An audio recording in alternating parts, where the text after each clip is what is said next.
พี่น้องยังรอทาตอนหับป้าอยู่นี่บางคนก็มาฮอดแล้วพวกเทเวียงกัน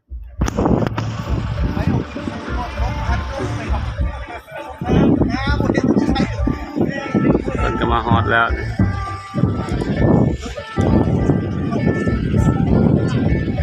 ฝากกดไลค์กดแชร์กดติดตามเลยเด้อพี่น้อง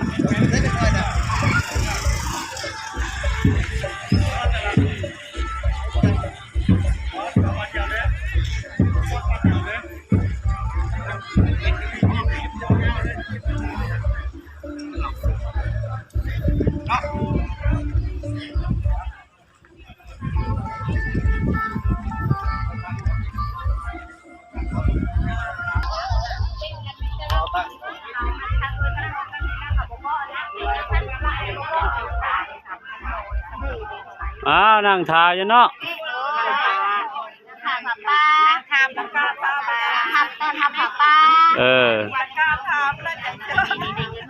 พี่น้องนี่นังเนี้ยนี่ก็เต้นเก่งนะนี่ไทยแม่โอ้ยแน่นอนแล้วนางนุชนี่นะเอาดูนุชเอาดูมาดิไอ้ละเอกระเด้งเอามือขึ้นอันนี้ใช่ใช่การท่านไทยประธานลังเอ็นไม่ใช่ลังเอ็นไหมได้เกินบ้านจะให้เต้นจะก้องแก้วนี้ได้เกินบอก FC แล้วล่ะนี่พี่น้องเด็กน้อยนี่นางนุชดาวติ๊กต๊อกไม่ฟ้าเห็นชักชมลุกจะชมการแล้วก็เตะหัวกันว่าคนโทษเดี๋ยวโอ้นักเขียนนี่นะนักเขียนกับนายครูป่ะนี่ฮะยังรอทาอยู่พี่น้องรอทาป้ากลุ่มนักเรียนป.3 ป.2 ป.4 ป.5 พี่น้องนางปุ้ยมาเก็บมาแล้ว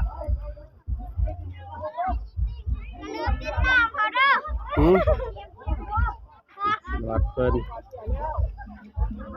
ตาแจกตุ้นพี่น้อง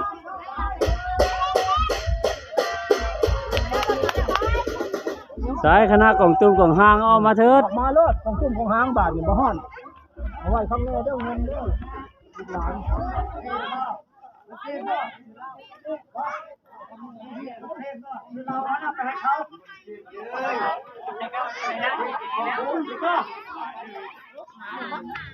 มาแล้วประทัดก็จะพอไปสาวใน3 สาวนี่นะโอ้แต่คนงามๆเว้ยโอ้มันนี่เฮ็ดยังมันนี่หันถือปลายป่ะ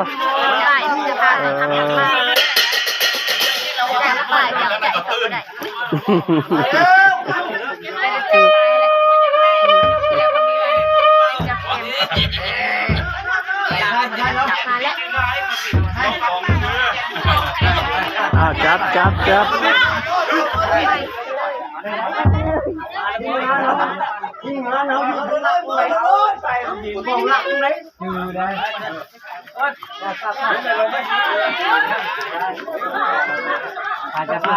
ฮอนเดด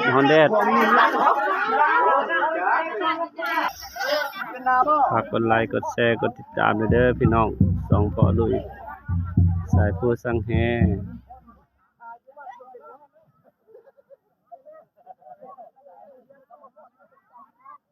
เอามาได้ไหม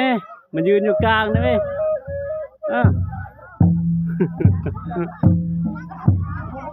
โอ้ยสาวบานด้านในงามเด้อพี่น้องนี่มีแต่คนงามๆนี่น้องนางไก่งามเด้อนี่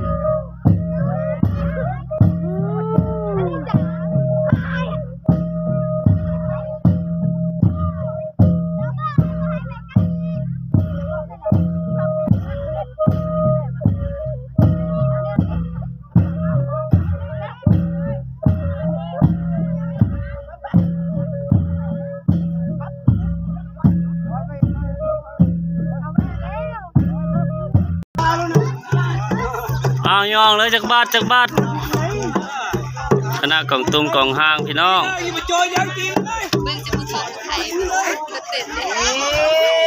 อันนี้มันตรงบ่ายนี่ครับป้า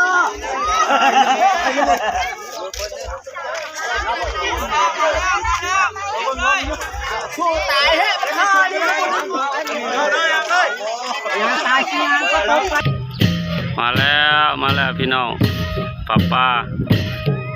เดินทางมาจากนครหลวงเวียงจันทร์ขอพรก่อนเข้าพรรษาพี่น้องป้าสามัคคีมาทอดถวายที่บ้านตาดขะแดงเมืองอัศพรพี่น้องอันนี้อลุย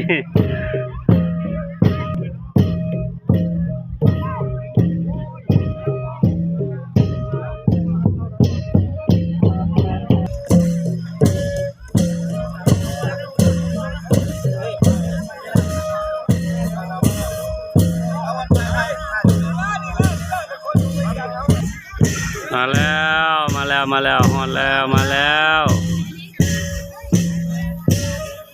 ลุยมาทางพี่ละ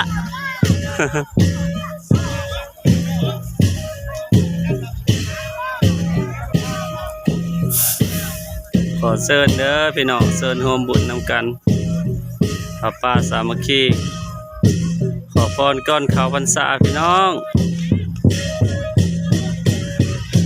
คณะสงฆ์วัดไม้โศกค่ำเด้อเพิ่นเอาลงมานำพาโดยพระอาจารย์ดาวเสด็จเลิศมณีพี่น้อง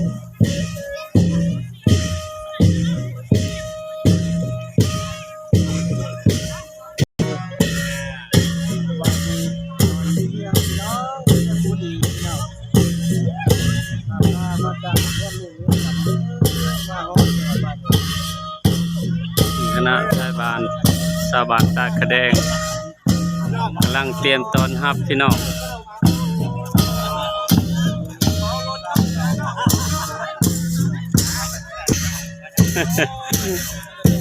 มาแล้ว